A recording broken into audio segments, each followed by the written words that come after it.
जय मसीह की। मैं प्रॉफिट मलकीत एक बार फिर से हाजिर हूँ। परमेश्वर की हजूरी में आप सबका स्वागत करता हूँ और मैं सबको अकेले अकेले को जय मसीह की बोलता हूँ। आज फिर मैं अपने वायदे के मुताबिक आपके बीच में हाजिर हूँ, परमेश्वर का नया वचन लेकर, नया कलाम लेकर। और मेरा पूरा विश्वास है कि आज वचन सुनने के बाद आपकी स्पिरिट जो है वो और तरक्की करेगी और आप और ज्यादा बढ़ेंगे और आपकी कंफ्यूजन खत्म हो जाएगी आज के वचन के द्वारा। हालेलुया। और वचन शुरू करने से पहले हम छोटी सी प्रार्थना में जाएंगे, वचन के लिए प्रार्थनाएं करेंगे। पवित्र आत्मा जी, मैं आपका दास आज के वचन के लिए आपका धन्यवाद करता हूं जो आज फिर मुझे आपने मौका दिया, मैं आपके बीच, लोगों के बीच ये वचन शेयर कर पाऊं। मेरा विश्वास है कि आज ये वचन के द्वारा जरूर बदलेंगे। आज का वचन हम सबको 100 गुना फल दे और ये फल हमेशा हमारे ऊपर बना रहे। यीशु मसीह के सामर्थी और महान नाम में मांगते हैं, आमीन। हालेलुया। जैसे कि आप सब लोगों ने पढ़ लिया होगा, सुन लिया होगा, टाइटल देख लिया होगा, ये आज का वचन जो है भेंट देने के विषय में है। कि जिस तरह लिखा हुआ कि नीति वचन में लिखा हुआ कि भेंट मनुष्य का मार्ग खोल देती है। और हम जानेंगे कि बाइबल में किन किन लोगों ने भेंट दी है और कैसे कैसे उनके काम खुले हैं और कैसे कैसे वो लोग बढ़े हैं। सब आज जानेंगे। सिर्फ मनी के विषय में हम जानेंगे, चाहे वो मिरेकल मनी की बात हो, चाहे दान पुण्य करने वाले टाइट, सब कुछ जानेंगे कि परमेश्वर का वचन इसके बारे में क्या बोलता है। और मेरा विश्वास है कि आज का वचन आपको और तरक्की देगा। और बाइबल ऐसा बोलती है कि भेंट मनुष्य के लिए मार्ग खोल देती है और आपको ऊंचाई वाला लेवल देती है, बड़े लोगों के सामने आपको खड़ा करती है। इसलिए आज मैं बाइबल की किताब आपके सबके लिए खोलने जा रहा हूं। और जो बाइबल की किताब मैं खोलने जा रहा हूं वो है पहला राजा और उसकी 17 अध्याय, और वहां पे 10 से लेकर 16 तक पढ़ूंगा। और ये एलिया के टाइम की बात है। और मैं पढ़ रहा हूं पहला राजा उसका 17 अध्याय 10 से लेकर 16 तक। सो वह वहां से चल दिया और सारपत को गया। नगर के फाटक के पास पहुंचकर उसने देखा कि एक विधवा लकड़ी बीन रही है। उसको बुलाकर उसे कहा, किसी यात्रा में से मेरे पीने को थोड़ा पानी ले आ। जब वह लेने जा रही थी तो उसने उसे पुकार के कहा, अपने हाथ में एक रोटी का टुकड़ा भी मेरे पास लेती आ। और जैसे ये सारपत नगर में एलिया पहुंचा, उसे एक लेडीज मिली और जो लकड़ी इकट्ठी कर रही थी। और उसने उनको बोला कि मेरे लिए कुछ पानी चाहिए, मुझे जरूरत है। और वो स्त्री जब पानी लेने जा रही थी और रास्ते में बीच में उसने आवाज लगा दी, रुको, मेरे लिए एक रोटी का टुकड़ा भी लेके आना।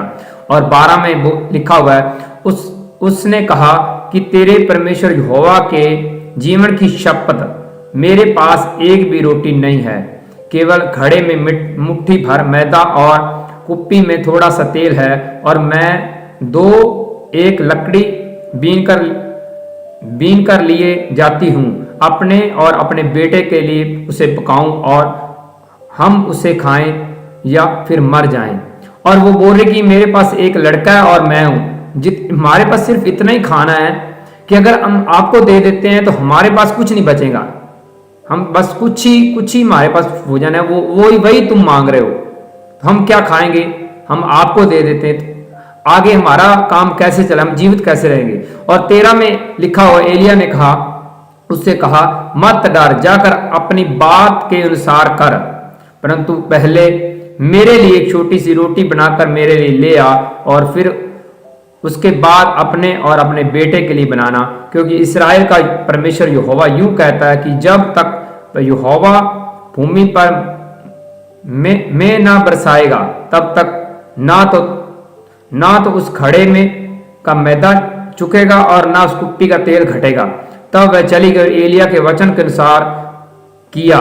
तब से वह स्त्री और उसका घराना बहुत दिन तक खाते रहे, यहोवा के उस वचन के अनुसार जो एलिया के द्वारा कहा गया था। ना तो उसके घड़े में मैदा चुका कम हुआ और ना तो उस कुप्पी में तेल घटा। हालेलुया। और ये परमेश्वर का जन जो एलिया है, एक बड़ा सेवक है, नबी है, प्रॉफिट है। और जैसे वो सारपत पे गया और वहां पे उसको एक लेडीज, एक विधवा लेडीज वहां लकड़ी उठा रही, इकट्ठी कर रही है, और वो उससे पहले पानी मांग रहा है, और बाद में जब वो लेने जा रही है और रास्ते में बीच में आवाज लगा रहा है कि मेरे लिए खाना लेके आना, और वो स्त्री, बूढ़ी स्त्री, वो बोल रही कि मेरे पास तो इतना ही खाना है, मैं आपको कैसे खाना खिला सकती हूँ, हम खाएंगे या आपको खिलाएंगे, क्या करेंगे? उसने बोला नहीं, ये एक नबी का फरमान है जो परमेश्वर ने मेरे मुंह से बोला है कि जाओ तुम मेरे लिए लेके आओ, ये जब तुम लेके आओगी उसके बाद देख लेना, जब तक ये बारिश नहीं होती तब तक ये आपके घराने में ये जो भी आपके में रखा हुआ है वो खत्म नहीं होगा, वो अनाज, वो तेल, सब कुछ बढ़ता रहेगा, नहीं जाएगा। और बाइबल बोलती है सेम जैसे एलिया के द्वारा परमेश्वर ने बात की, और सेम उसका तेल, उसका मैदा, वो आटा जो भी था कम नहीं हुआ। उसका कारण क्या था? उसके पास नहीं था। किसके पास? वो लेडीज के पास। फिर भी उसने एलिया प्रॉफिट की बात मानी कि अगर इसने कहा है तो मुझे ये काम करना ही पड़ेगा और मैं जाऊंगी। और जैसे ही वो नबी के फरमान के मुताबिक परमेश्वर की प्रोफेसी को लेकर वो सेम काम कर रही है, एलिया के लिए खाना लेके आ रही है, और उसके बाद उसका सब कुछ डबल हुआ, अनाज नहीं कम हुआ, वो तेल कम नहीं हुआ। वो कैसे आशीर्वाद मिला उसको? भेंट देने के कारण, भेंट चढ़ाने के कारण। किसको? एलिया को खाना खिलाने के बाद। अगर वो कंजूसी करती कि नहीं मेरे पास तो कुछ भी नहीं है, मैं आगे भेंट नहीं चढ़ाऊंगी, तो फिर कैसे काम चलेगा? फिर परमेश्वर के ये प्रोफेसी जो वचन पूरा नहीं होना था, और उसके घर में अनाज की कमी रहनी थी, वो पूरा नहीं होना था। जैसे उसने मन खोला परमेश्वर के जन के लिए, हार्ट को खोला और उसने भेंट चढ़ाई, एक खाने की भेंट चढ़ाई, और उसी टाइम बाइबल बोलती है उसके बाद वो ब्लेस रही, उसके घर में अनाज की कमी नहीं हुई। हालेलुया। इसका मतलब क्या है? इसका मतलब यह है कि जिस तरह उस लेडीज के पास खाने की कमी होने के बावजूद भी एलिया बोल रहा है कि नहीं, जो मैंने कहा तुम वैसा मानो, ये परमेश्वर का हुक्म है, ये आपको मानना पड़ेगा। आपके पास नहीं है तो भी पहले ये काम करो, मेरे लिए लेके आओ। और जैसे ही वो नबी को खाना खिला रही, उसके बाद वो परमेश्वर के प्रोफेसी के कारण एक परमेश्वर उनके द्वारा उनके घर में वो अनाज की कमी नहीं होने दे रहा। प्रोफेसी के कारण वो एक नबी के फरमान को सुन के जैसे ही मान रही। इसका मतलब क्या है? इसका मतलब यह है कि जो बंदा भेंट चढ़ानी नहीं भूलता, मीन्स अपना दान, दशमांश, टाइट, हदिया देना नहीं भूलता, परमेश्वर आज भी उनके साथ है। इस लेडीज की तरह उसके भंडार भरना चाहता है। आज भी परमेश्वर बदला नहीं है, आज भी भरना चाहता है। अगर वो ये सेम ये ब्लेसिंग लेना चाहता है तो उसको ये भेंट चढ़ानी पड़ेगी। जैसे बाइबल में आपने टाइटल देख लिया, बाइबल में लिखा हो कि भेंट मनुष्य का मार्ग खोल देती है, तब आपके मार्ग खुलेंगे। हाँ, अगर वो लेडीज ये सोचती रहती कि नहीं नहीं नहीं नहीं, मेरे पास तो मैं आपको दूं या मैं अपने पास रखूं, उसने सोचा, उसके मन में सोचा कि नहीं मैं अगर आपको दे दूंगी मेरे पास क्या बचेगा। लेकिन वो रियल मैन ऑफ गॉड था, वो रियल प्रॉफिट, परमेश्वर का नबी। और जैसे ही उसने उस वचनों के मुताबिक किया और उसको सब कुछ डबल मिला। हाँ, इसका मतलब ये है कि आपको कमी में आप कर्जे में, फिर भी आपको भेंट चढ़ाना नहीं भूलना। हालेलुया। यही तो परमेश्वर आपका हार्ट देखना चाहता है कि आप परमेश्वर को किस दर्जे पर रखा हुआ है। किस तरह थोड़े दिन पहले भी पवित्र आत्मा ने मुझे गाइड किया और मुझे प्रोफेसी दिया, और मैंने संडे तक आपको लोगों को जरूर बताऊंगा कौन सी प्रोफेसी, और पवित्र आत्मा ने मुझे गाइड किया भेंट के विषय में कि कैसे आप उस प्रोफेसी को सुनेंगे तो जरूर आप अलग तरीके से बदल जाएंगे। अलग मीन्स ब्लेस ज्यादा होंगे वो प्रोफेसी सुनने के बाद। हालेलुया। और मैंने वो पिछले मीटिंग में बताया था, लेकिन वो बड़ी मीटिंग संडे में मैं फिर प्रोफेसी आपके सामने जार करूंगा ये भेंट के विषय में। हालेलुया। जहां कहीं भी बाइबल में भेंट देखोगे वो बाकियों से उसने अलग तरक्की की है, अलग तरक्की की है। अब भेंट चढ़ानी कहाँ है? ये थोड़ा ना कि आप शैतान को खाना खिलाना शुरू कर दो। नहीं नहीं नहीं, भेंट उस जगह जहां परमेश्वर का आत्मा मौजूद है, जहां परमेश्वर का रियल मैन ऑफ गॉड है, जो परमेश्वर ने खड़ा किया, परमेश्वर जिसके द्वारा अचंभे काम कर रहा है, दर्शा रहा है कि मैं इसके साथ हूं। हाँ, भेंट किसको चढ़ानी है? जो बाइबल के वचन पढ़ के आप गरीब लोगों की सेवा कर सकते हो, वचन पढ़ के उनके लिए कुछ प्रबंध कर सकते हो, ये भेंट है, ये यीशु मसीह के लिए सब कुछ। वचन पढ़ के, जो भी आप वचन पढ़ो, आपको लगे कि ये वचन के मुताबिक ये भेंट मैं चढ़ाना चाहता हूं, आप चढ़ा सकते हैं और सेम बदलेंगे। सिर्फ यही सोचते रहे कि मैं क्या करूंगा, मैं क्या खाऊंगा, मेरे पास नहीं है, तो फिर उस लेडीज की तरह अगर आप सोच रखोगे तो फिर नहीं, वो पुराना विचार छोड़ना पड़ेगा। जैसे एलिया ने बोला कि नहीं, ये तुम जो बोल रही ये नहीं, पहले भेंट जरूरी, एलिया ने जैसे बोला। और इस विषय में हम एक और बाइबल की आयत पढ़ेंगे और जानेंगे कि भेंट जाने का और क्या महत्व है और कैसे लोग बदलें। और ये मैं बात बाइबल की किताब मत्ती की किताब उसकी 14 अध्याय और उसकी 16 से लेकर 21 तक पढ़ूंगा। और जब प्रभु यीशु मसीह ने खाने के विषय में कहा कि इनको लोगों को खाना खिलाओ जो वचन सुन रहे हैं, और मत्ती 14 उसकी 16 से लेकर 21 तक पढ़ रहा हूं। और यीशु ने उनसे कहा, उनका जाना आवश्यक नहीं, तुम ही इन्हें खाने को दो। उन्होंने उससे कहा, यहां हमारे पास 5 रोटी और 2 मछलियां को छोड़ और कुछ नहीं है। और यीशु मसीह ने लोगों को बोला कि इनको खाने का प्रबंध किया जाए। और वो चेले बोल रहे हैं कि यहाँ पे सिर्फ 5 रोटियां यहाँ पे हैं, 2 मछलियां हैं। और उसने कहा, उनको कहो ये मेरे पास ले आओ। और ये वो बोल रहे हैं कि हमारे पास तो कुछ नहीं है। और फिर यहाँ यीशु मसीह सेम एलिया की तरह बोल रहा, नहीं, वो मेरे पास पहले लेके आओ। जितनी 5 रोटियां चाहे 2 मछलियां हैं, वो मेरे पास लेके आओ। ऐसा नहीं उसने बोला ठीक है अब देखना कैसे मिरेकल हो जाएगा, नहीं, उसने बोला कि वो जो भी तुम्हारे पास जितना भी खाना है पहले मेरे पास लेके आओ। और जैसे ही वो प्रभु यीशु मसीह के पास 5 रोटियां और 2 मछलियां उसके पास लेके गए और उसने मिरेकल किया। और उसने 18 में लिखा, उसने कहा कि मेरे पास लेके आओ। तब उसने लोगों को घास पर बैठने को कहा। उसने 5 रोटियां और 2 मछलियों को लिए और स्वर्ग की ओर देखकर धन्यवाद किया और रोटियां तोड़कर चेलों को दी। और चेलों ने लोगों को और सब खाकर तृप्त हो गए। उन्होंने बचे हुए टुकड़े भरी हुई 12 टोकरियां उठाई। हालेलुया। और यहां पे हमने क्या देखा?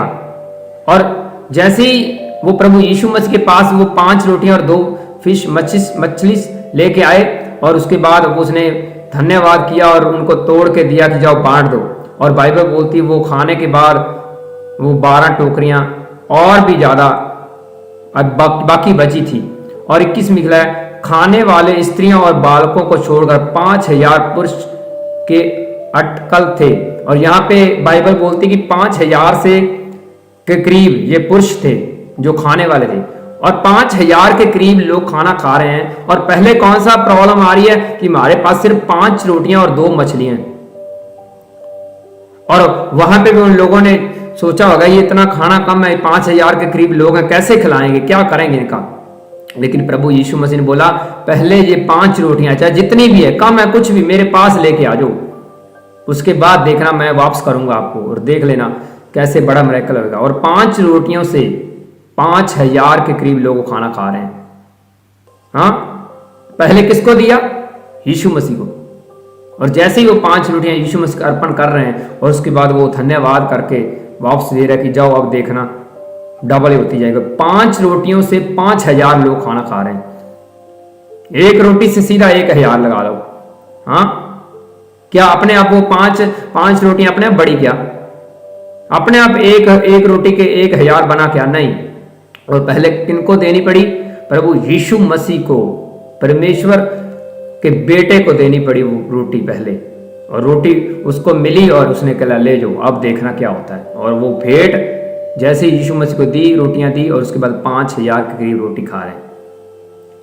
हाँ, परमेश्वर किसी का कोई चीज रखता नहीं, अपने पास रखता नहीं, वो आशीर्वाद दे के डबल ट्रिपल गुना आपको वापस करेगा। किसी तरीके से उनको पता किस तरीके से करना है।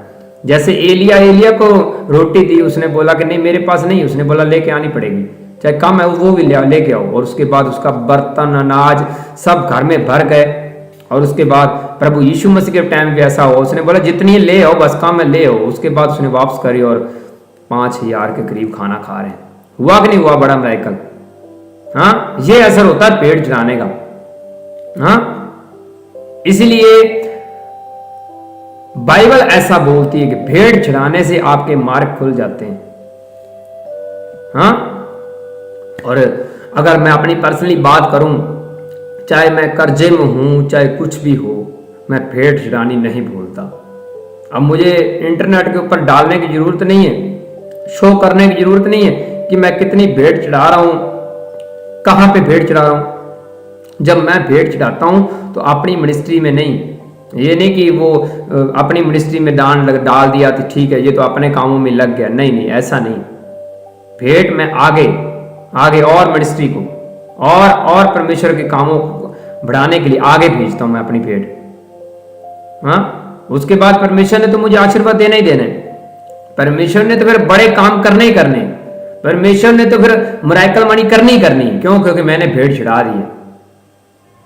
हाँ, और इसी तरह फिर परमेश्वर ये दान वरदान भी लागू करता है और मसा ये काम करता है जो आज आप देखते हैं लोगों के मिरेकल मनी होती है, लोगों के घरों में अपने आप ये मटेरियल आ जाता है, सब कुछ उनके घरों में अपने आप बर्तन भरने शुरू हो जाते हैं। ये एलिया के साथ परमेश्वर ऐसा कर रहा है, एलीशे के साथ भी ऐसा करता था।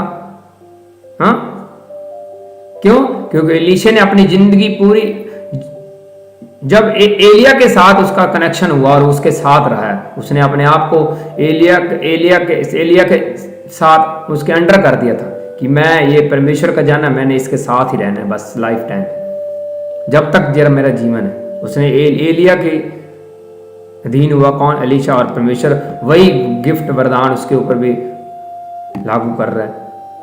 हालेलुया। और इसके विषय में अब जैसे हमने जाना कि भेड़ चढ़ाने के कारण परमेश्वर हमारे मार्ग खोल देता है और भेड़ चढ़ाने के कारण आप और तरक्की करते हैं। और इसी तरह मैंने बोला कि हर महीने मैं खुद भेड़ चढ़ाता हूं, इसीलिए तो मिरेकल मनी होती है।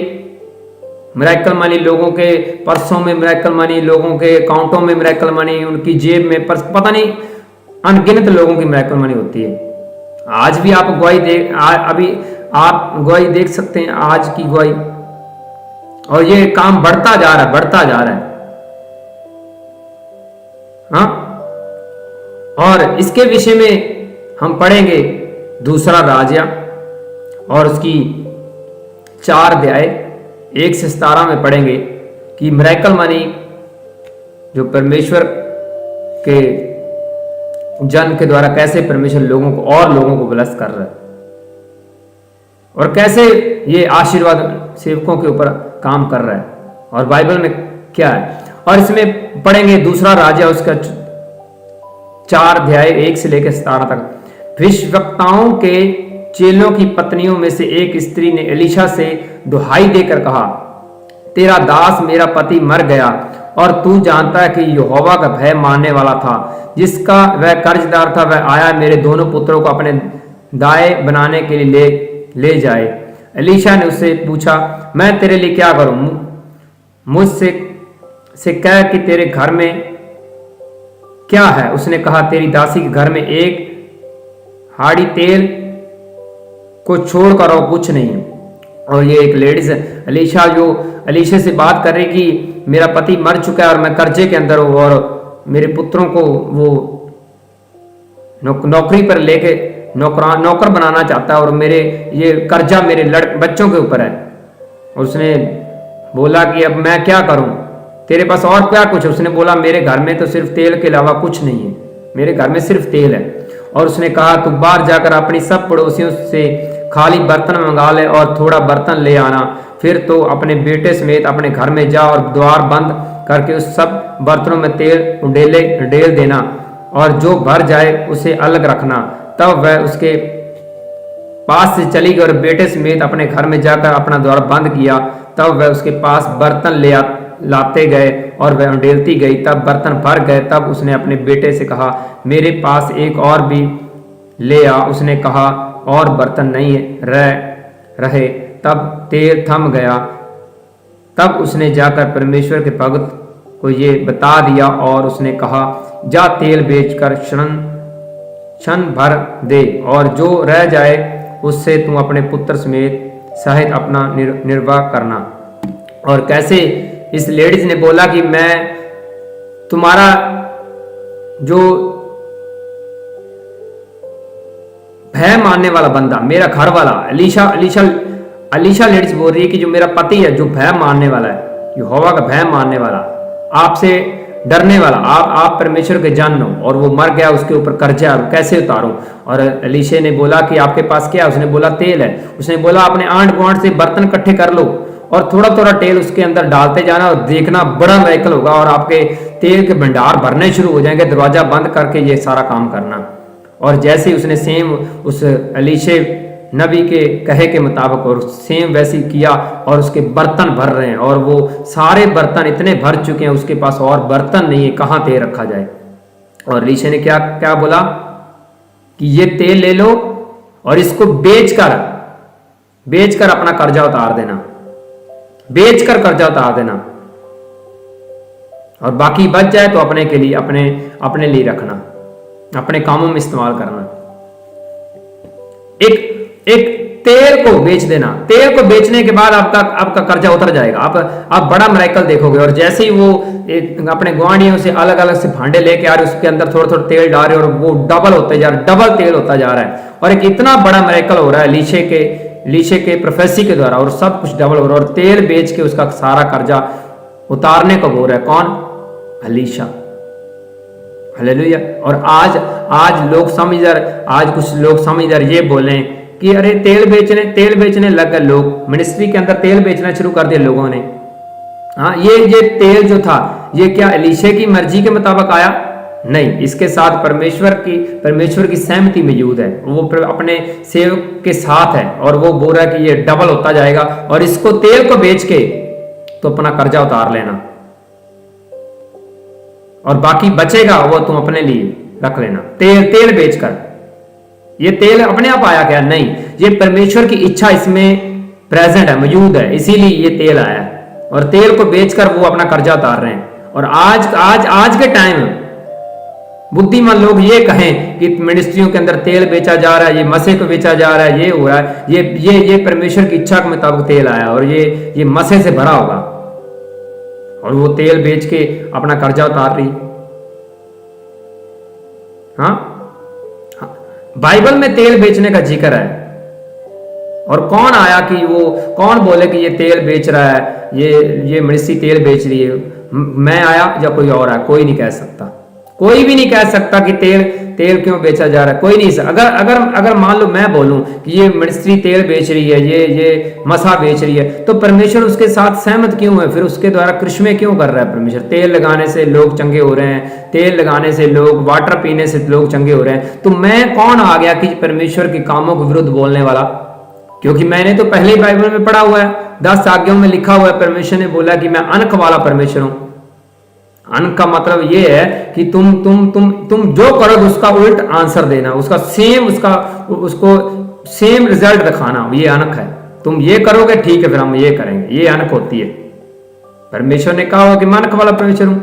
कौन आया? कोई नहीं आया जो परमेश्वर के साथ पंगा ले, और पंगा लेगा तो फिर उसको रिजल्ट भी दिखेगा। इसीलिए आपने मुझे कभी नहीं देखा होगा कि परमेश्वर के कामों के अंदर विघ्न पाते, कभी नहीं देखा होगा। जो मिनिस्ट्री कोई तेल बेचे, कोई पानी बेचे, कुछ भी करे, मेरा आपने कभी कमेंट नहीं सुना होगा। मैं क्यों परमेश्वर के विरुद्ध कोई बात करूं और मैं अपने ऊपर सजा लूं? जिन लोगों ने धरती बना दी, सब कुछ बना दी, मुझे क्या जरूरत है उनके ऊपर कोई कमेंट कर सूं, ये मिनिस्ट्री तेल क्यों बेच रही है, ये पानी क्यों बेच रही है? और जो बेच रहे हैं, जो ले रहे हैं, उनको आपस में पता है। जो खरीदने वाले हैं, बेचने वाले जाने, और परमेश्वर बीच में वो मिरेकल कर रहा है उस तेल के द्वारा, पानी के द्वारा। लोगों का कैंसर खत्म हो रहा है, तो फिर मेरी बुद्धि कहां से काम करेगी कि ये ऐसा नहीं होना चाहिए, ऐसा नहीं होना चाहिए। और बाइबल में तो अलीशा ने भी तेल बेचने को बोल दिया कि ये तेल आया जो मिरेकल हुआ, इसको बेच के कर्जा उतार दे। एक बड़ा मिरेकल हुआ है ये वरदान एलिया के पास था। उसने बोला कि ये लेडीज जो बुजुर्ग लेडीज थी उनको बोला कि मुझे खाना खिला दो, आपके घर में खाने की कमी नहीं होगी। और यही ये एलिया का चेला आगे, उसका स्पिरिचुअल सन कौन था? एलीशा। और उसके द्वारा कहने के द्वारा ये तेल आ रहा है और तेल बेच के वो कर्जा उतर रहा है। और एक बड़ा मिरेकल हुआ, अपने आप वो सब घरों में अपने आप वो सारा सिस्टम अपने आप बन रहा है। और इसी तरह प्रभु यीशु मसीह ने भी किया है, और वो हम पढ़ेंगे बाइबल में, बाइबल की किताब मत्ती की किताब उसका 17 अध्याय और उसकी 24 और 27। बाइबल की किताब मत्ती उसका 17 अध्याय उसका 24 से लेकर 27 तक। जब वह कफरनहूम में पहुंचे तो मंदिर के लिए कर लेने वाले ने पतरस से आकर पूछा कि क्या तुम्हारा गुरु मंदिर का कर नहीं देता? उसने कहा, हाँ देता तो है। जब वह घर में आया तो यीशु ने उसने पूछने से पहले उसे कहा, हे शमौन, तू क्या समझता है?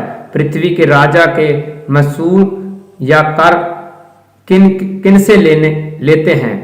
उस अपने पुत्रों के से या परायों से? पतरस ने उसने कहा, परायों से। यीशु ने उससे कहा कि तू पुत्र बच गया।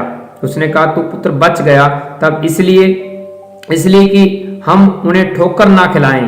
तुम झील के किनारे जाकर बसी डाल और जो मछली पहले निकले उससे ले, तू उसके मुंह खोलने पर एक सिक्का मिलेगा, उसी को लेकर मेरे और अपने बदले दे दे। और मंदिर का कर लेने वाले लोग पूछ रहे हैं कि आपका गुरु कर देता है और वही बात टैक्स देता है, और वही बात वो प्रभु यीशु मसीह को बोल रहा है। और प्रभु यीशु मसीह को बोल रहा है कि हमें टैक्स की डिमांड की गई, टैक्स तुम्हारा प्रभु यीशु मसीह देता है। और प्रभु यीशु मसीह बोलता है कि हमें भी टैक्स देने की जरूरत है। और सेम उनके बीच में बात हो रही है, और प्रभु यीशु मसीह बोलता है, ठीक है कि तुम झील में जाओ और एक मछली को पकड़ लेना, और उसके मुंह में जो पहली मछली निकलेगी उसके मुंह से एक सिक्का निकालना, और वो सिक्का निकाल के उस टैक्स को भर देना, अपने लिए भर देना। हालेलुया। और ये यीशु मसीह ने बड़ा एक मिरेकल किया है। एक सिक्का निकालने की बात करी यीशु मसीह ने। उसने ऐसा नहीं बोला कि बहुत से सिक्के निकल पड़ेंगे, नहीं। और वो टैक्स भरने के लिए यीशु मसीह ने मछली को बोला कि मछली के मुंह के अंदर एक सिक्का निकलेगा। उसने ये नहीं बोला कि इधर से ले जाओ, ये ले जाओ, नहीं, उसने ऐसा नहीं बोला। उसने बोला कि मछली के मुंह के अंदर जो पहली मछली निकालोगे उसके अंदर सिक्का होगा, और वो ये मिरेकल मनी होगी उसके अंदर मुंह से, और वो निकाल के टैक्स भर देना। हालेलुया। और जैसे ही ये लेडीज एलीशा के टाइम बोल रही है कि हमारे ऊपर कर्जा है और हम क्या करें, और वो परमेश्वर का जान एलीशा बोल रहा है कि तेल इकट्ठा होगा और उसको बेच के वो अपना कर्जा उतार दो। यही बात प्रभु यीशु मसीह पतरस को बोल रहा है कि टैक्स देना है तो तुम मछली को पकड़ लेना, उसके मुंह से एक सिक्का निकलेगा और वही टैक्स उतारने के लिए काफी है। और प्रभु यीशु मसीह ने एक बड़ा मिरेकल मनी किया। हाँ, आज के डेट में कोई ये बोले कि 10 रुपए का मिरेकल मनी होता क्या? अरे परमेश्वर इतना महान है, कोई लाखों करोड़ों तो बैंक अकाउंट में डालता, ये 10 रुपए का मिरेकल मनी होता है। अब यीशु मसीह को कौन समझाए? कोई नहीं समझाने वाला, वो खुद परिपूर्ण है। और प्रभु यीशु मसीह ने क्या किया? एक सिक्का निकालने को बोला, सिर्फ एक। आज एक रुपए का मिरेकल मनी हो, 1 रुपए का, हम ये मजाक नहीं डाल सकते। नहीं, 1 रुपए का मिरेकल मनी होता है। परमेश्वर जी कौन सा मजाक हो रहा है? ऐसा नहीं बोल सकते। प्रभु यीशु मसीह ने ये नहीं बोला कि 10 मछलियां पकड़ लेना, उसके मुंह से सिक्के निकलेंगे वो सारा टैक्स भरते रहना। उसने बोला एक ही मछली पकड़ना, उसके मुंह से सिक्का निकलेगा, वही टैक्स भरने के लिए काफी है। ज्यादा नहीं उसने बोले। इसलिए आज हम क्यों सवाल उठाएं परमेश्वर के ऊपर कि 10 रुपए की मिरेकल मनी होती है, 10 रुपए की, 20 रुपए की, 100 रुपए की होती है, 1000 रुपए की मिरेकल। यह परमेश्वर की खुद की पर्सनल मर्जी है कितनी उसने मिरेकल मनी करवानी है। इसके ऊपर हम परमेश्वर के ऊपर ये परमेश्वर के ऊपर प्रेशर नहीं डाल सकते या कोई मुकदमा नहीं कर सकते कि नहीं 1 रुपए की मिरेकल मनी होती है। परमेश्वर कौन सा मजाक है? अरे परमेश्वर हार्ट देखता है, दिल देखता है, उसके मुताबिक ही मिरेकल मनी करता है। ये किसी के हाथ में नहीं है कि 10 रुपए की मिरेकल मनी हो जाए, 100 रुपए की मिरेकल मनी हो जाए। ये उसकी खुद की पर्सनल मर्जी है। अपने सेवक के द्वारा कैसे चिन्ह चमत्कार करवाता है, ये उनकी पर्सनल मर्जी है। लोगों का हार्ट देकर उसने काम करना है। ये नहीं कि एक ही बंदे को अनगिनत मिरेकल मनी कर दे और वो तो लालची हो जाएगा। वो तो परमेश्वर को उसने छोड़ देना, इतना मिरेकल मनी हो जाए तो। परमेश्वर समझदार, इसलिए परमेश्वर को समझाने की जरूरत नहीं है कि परमेश्वर 1 रुपए का मिरेकल मनी कर रहा है तो 2 रुपए का कर रहा है, 10 रुपए का, 20 रुपए का, 100, कितनी भी मरे, वो उनकी पर्सनल मर्जी है। एक सिक्का बोले कि टैक्स तारने के लिए काफी है, 10 सिक्के बोले ना बोले कुछ भी, ये उनकी पर्सनल मर्जी है। लेकिन यीशु मसीह ने खुद ये टैक्स भरने के लिए एक बड़ा मिरेकल मनी किया है। वो जैसा आप है वो आपको भी सेम वैसा बनाने की कोशिश हमेशा करेगा यीशु मसीह। वो परिपूर्ण है और वो चाहता है कि हम सब लोग परिपूर्ण बन जाएं, हम सब परिपूर्ण बने। अकेला वो सबके लिए सोचता है, सबके लिए परमेश्वर। इसीलिए तो उसने बोल दिया है कि मैंने परमेश्वर जो यहोवा परमेश्वर ने जगत से इतना प्रेम किया, उसने अपना इकलौता बेटा दे दिया, इकलौता बेटा जिसका नाम है प्रभु यीशु मसीह। उसने अपने सेवकों को सामर्थ दी हुई है बड़े मिरेकल करने की, और होंगे और होते रहेंगे। और मिरेकल कैसे होंगे? हम बीज डालने वाले अगर लोग हैं तो परमेश्वर हमें ये मिरेकल मनी से कैसे ब्लेस करेगा? अगर हम हमारा हार्ट यीशु मसीह को आज भी हम भेंट देते हो, जिस तरह उन्होंने 5 रोटियों से 5000 खिला दिए, थोड़े से तेल से डबल तेल कर दिया परमेश्वर ने। और एलिया को खाना सिर्फ खिलाने के बाद उनके घर में खाने की कमी नहीं हो रही। और यीशु मसीह खुद बोल रहा है कि एक सिक्का निकाल लो और उसको तुम टैक्स भर दो। रे यही मिरेकल मनी बड़ी काफी है, यही मिरेकल मनी है। परमेश्वर आज भी ये बड़े काम कर रहा है। क्यों? उसने वायदा किया है, फिलिपियों की किताब उसकी 4 उसकी 13 में वायदा किया है, जो मुझे सामर्थ देता है, और बाइबल में लिखा है जो मुझे सामर्थ देता है उसमें मैं सब कुछ कर सकता हूं। जो मुझे सामर्थ देता है उसके द्वारा मैं सब कुछ कर सकता हूं, सब कुछ।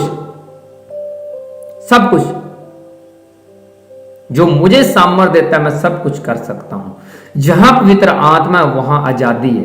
जो लोग परमेश्वर से प्रेम रखते हैं उनके लिए सब बातें मिलकर भलाई को उत्पन्न करती हैं। अब ये आपका काम है, ये वचन को फॉलो करना, ये आशीर्वाद आपने लेने। और परमेश्वर ने तो 10 वाक्यों में लिख दिया कि मैं अनख वाला हूं। अनख जिस तरह तुम करोगे उसी हिसाब से फिर उन्होंने आपको थप्पड़ मार देना है। पहला क्या मैंने बोला कि जो मुझे सामर्थ देता है उसके द्वारा सब कुछ मैं कर सकता हूं। और जहां परमेश्वर का आत्मा है वहां अचंभे काम होंगे और अनगिनत लोग चंगे होंगे, लंगड़े चले गूंगे, पता नहीं टेस्ट में इतनी होंगी वो लिखने से बाहर हो जाए काम। और जो परमेश्वर से लोग प्रेम रखते हैं उनके लिए सब बातें मिलकर भलाई को उत्पन्न करती हैं। इसलिए लट रहें, भेड़ चराना कभी ना भूलें, चाहे आप घटी में आप बीज डालना कभी ना भूलें। और परमेश्वर आपके लिए मिरेकल करना चाहता है। उसने खुद मिरेकल मनी किए, उसने घरों में अपने आप मटीरियल भेजा है। आज भी परमेश्वर आपके घरों में मटीरियल देगा यीशु मसीह के सामर्थ्य। आज भी आपके मिरेकल मनी होंगे। वो मिरेकल मनी से आप अपना टैक्स तार देना, आप अपने कर्जे को उतार देना। आज के मिरेकल मनी के द्वारा, आज के वचन के द्वारा बदल गए यीशु मसीह के सामर्थ्य नाम में। मेरा विश्वास है कि आज वचन सुनने के बाद आपका दोबारा ये कंप्लेन नहीं होगी कि अभी भी मेरा टैक्स तारने वाला पड़ा है, अभी भी मैं कर्जे के नीचे हूं। अगर आपने ये वचन सुन लिया है, अगर आपने अपने भेंट परमेश्वर को चढ़ाने की ठान ली है, तो वो फिर आपके कर्जों से आपको रिहा करेगा, मुक्त कर देगा। ये मेरा विश्वास है, मेरा फेथ है। और मैं जानता हूं इन वचनों के द्वारा मुझे कैसे चलना है और मुझे कैसे आशीर्वाद लेना है परमेश्वर से। हालेलुया। इसी तरह मैंने पहले भी बोला कि चाहे कर्जे में रह के हम भेंट चढ़ाना कभी नहीं भूलते। इसीलिए तो आज परमेश्वर अचंभे काम कर रहा है, इसीलिए तो बड़ी बड़ी मिरेकल मनी हो रही है, इसलिए तो घरों में अपने आप वो मटीरियल आ रहा है। जिस तरह एलिया एलीशा के ऊपर मसा था और सेम इस मिनिस्ट्री के ऊपर भी मसा है। और सेम यीशु मसीह ने जिस तरह मछली के अंदर एक मिरेकल मनी किया, आपके घर में भी मिरेकल मनी होने के लिए जा रही है। आइए हम वचन की प्रार्थना करें। जैसे हमने आज पहले मैंने बोला था कि दान के विषय में, मिरेकल मनी के विषय में, धन के विषय में आज का वचन है। और मेरा विश्वास है कि मिरेकल मनी, धन के विषय में, भेंट चढ़ाने के सब आपने वचन में से जान लिए होंगे। और जिस तरह हमने बाइबल में और भी बाइबल में आयतें पढ़ी हुई हैं, अब्राहम जो था वो दशमांश देने वाला बंदा था। इसीलिए तो परमेश्वर ने उसको बोला था कि तुम्हारी पीढ़ी अनगिनत होगी, तुम्हारी संतान ये सितारों के समान, ये रेत के कण कण होते इसके समान बढ़ती जाएगी। अब्राहम से ये परमेश्वर का वायदा था। अगर आप भी टाइथ देने वाले लोग हैं तो परमेश्वर आज भी आपसे वायदा करता है, आप तरक्की करोगे यीशु मसीह के सामर्थ्य नाम में। हालेलुया। आइए हम वचन के लिए प्रार्थना करें जो हमने सुना। पवित्र आत्मा जी, मैं आपका दास आज के वचन के लिए प्रार्थनाएं करता हूं। जितने लोगों ने आज दान के विषय में सुना कि कैसे परमेश्वर आपकी भेंट को अर्पण करता है, कैसे परमेश्वर चाहता है घटी में भी आप बीज डालना ना भूलें।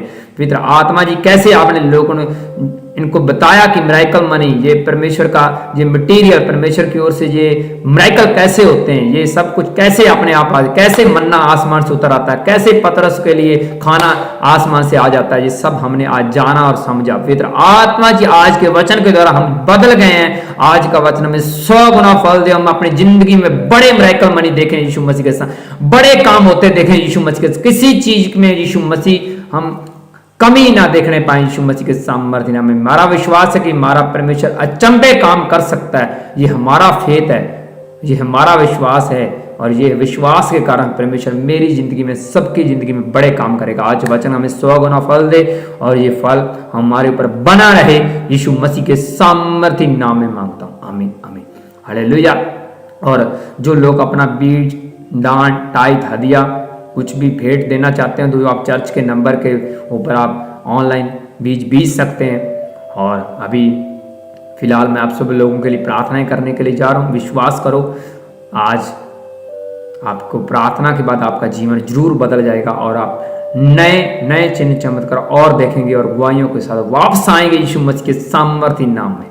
हालेलुया। पवित्र आत्मा जी, मैं आपका दास इन लोगों के लिए प्रार्थनाएं करता हूं जो लोग वचन सुन रहे हैं, इनकी जिंदगी में बड़ा बदलाव आ जाए यीशु मसीह के साथ, ये बीमारी से छुटकारा पाए, जिनकी पत्थरियां, रसौलियां, कैंसर, टीबी, सब तरह की बीमारियां इनको छोड़ के जाती रहे यीशु मसीह के सामर्थ्य। मेरी प्रार्थना है परमेश्वर आपका आत्मा धरती के ऊपर जुम्मश करे, लोगों के बीच में बड़े काम हो यीशु मसीह के सामर्थ्य में। लोगों के द्वारा परमेश्वर का आत्मा अचंभे काम करे यीशु मसीह के सामर्थ्य। लोगों की मिनिस्ट्रियां, जो परमेश्वर लोगों, जो सेवक लोग हैं, उनकी मिनिस्ट्रियां और तरक्की करें। मेरे दिल से प्रार्थना है यीशु मसीह के सामर्थ्य नाम में। परमेश्वर जितने लोग कमेंट कर रहे हैं सब लोगों के लिए प्रार्थना है, इनकी आंखें हील हो यीशु मसीह के साथ, कान खुले यीशु मसीह के, जुबान खुले, जितनी भी प्रॉब्लम, गर्दन की प्रॉब्लम से छुटकारा यीशु मसीह के सामर्थ्य नाम में। इनकी बॉडी के अंदर जान आए, लंगड़ापन जाए यीशु मसीह के सामर्थ्य नाम में। आपके बड़े मिरेकल मनी होने पाए, आपके अकाउंट ब्लेस हो जाए यीशु मसीह के सामने, आपके घरों में मिरेकल मनी हो यीशु मसीह के सामर्थ्य नाम, आपके सिर के ऊपर ऑयल आ जाए यीशु मसीह के साथ, हाथों में ऑयल आए, जिस तरह अलीशा के कहने से परमेश्वर ऑयल आया। परमेश्वर मैं आपका जन प्रार्थनाएं करता हूं, इनके मिरेकल मनी होने पाए, इनके हाथों में ऑयल आए यीशु मसीह के, अभी ऑयल आए। जाओ एंजलो, बड़े मिरेकल करो यीशु मसीह के सामर्थ्य नाम में। मेरी प्रार्थना है जितने कमेंट करें सब के लिए, इनके बिजनेस के लिए, कारोबार के लिए, शादियां के लिए, बच्चों के लिए, सब के लिए मेरी प्रार्थना है परमेश्वर आपका हाथ पूरी धरती के ऊपर बना रहे यीशु मसीह के सामर्थ्य नाम में। मेरी ये दिल से प्रार्थना है। आमीन आमीन। हालेलुया। और आज की जिन्होंने प्रार्थना को रिसीव किया है, अब देख लेना आपकी बड़ी मिरेकल मनी हो चुकी है। आपके हाथों के ऊपर ऑयल आ चुका है, आपके घरों के ऊपर ऑयल आ चुका है, और अब मेरा विश्वास है कि आपकी रिपोर्ट्स नॉर्मल हो चुकी हैं। आप बड़ी गवाहियों के साथ वापस आएंगे और परमेश्वर के दूत आपके घर में एंटर हो चुके हैं, वो आपको छू चुके हैं, आपको छुटकारा दे चुके हैं। और फिर मिलेंगे संडे को बड़ी मीटिंग में नए चिन्ह चमत्कारों के साथ, नए वचन के साथ, नई प्रोफेसी के साथ, नए और मिरेकल मनी के साथ। तब तक आप सभी को जय मसीह की। God bless you. Bye bye. Take care.